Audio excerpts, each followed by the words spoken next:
Good morning, students. I'm Dr. Madhuri Chatterjee, and we had been doing comprehension. I had already started the comprehension, which is the birth of khadi.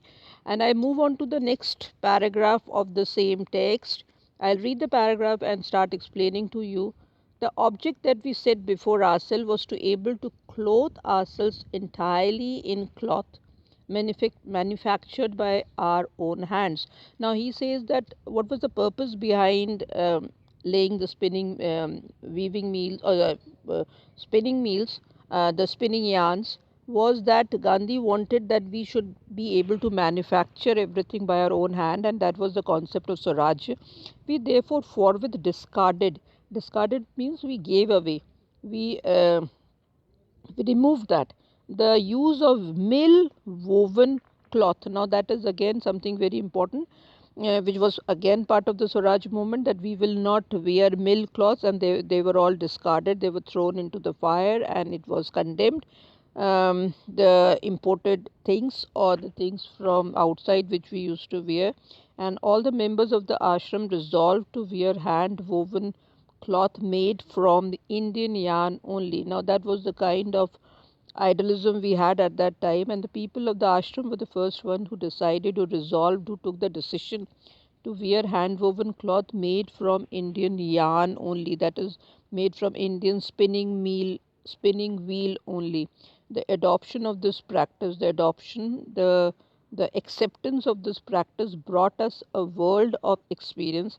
Now, when you start something new, you learn a lot of things, and this was a big learning for the people of the ashram also. It enabled us to know from direct contact the conditions of the life among the weavers.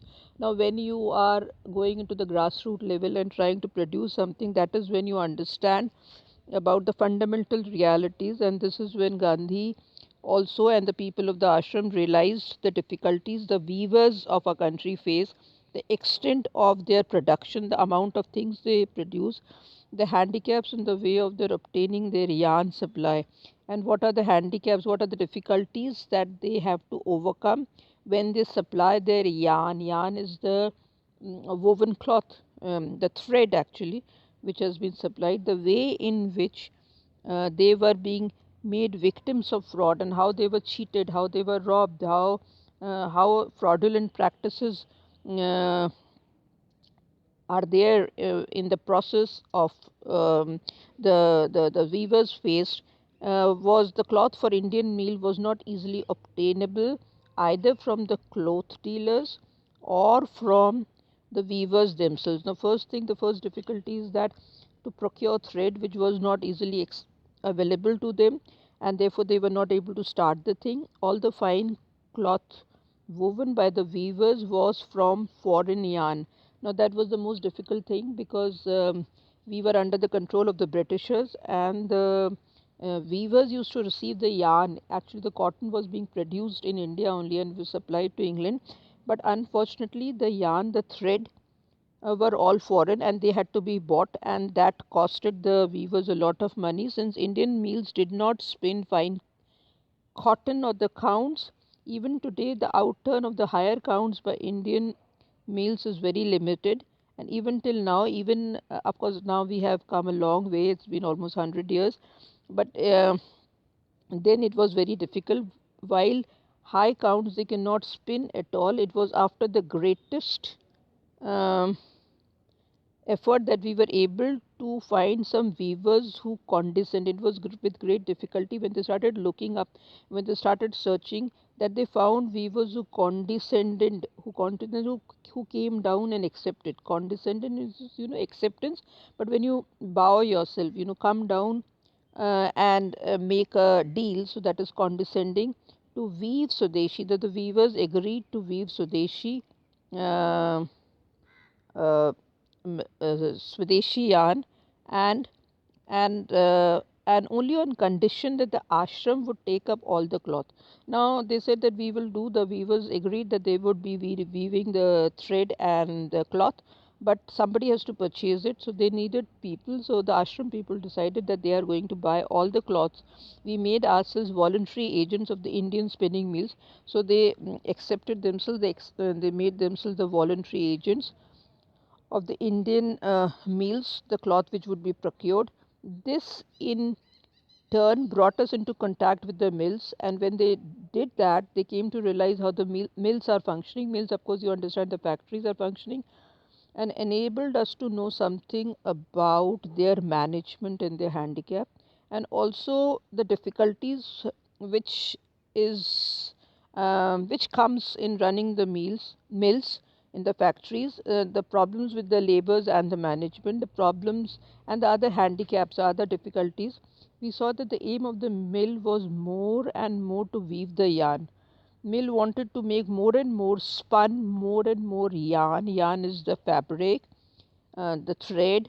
Their cooperation with the handloom weaver was not willing, but uh, there was no synchronicity, there was no harmony in the process, but unavoidable and temporary. So, the cooperation which they received was unavoidable, had to come.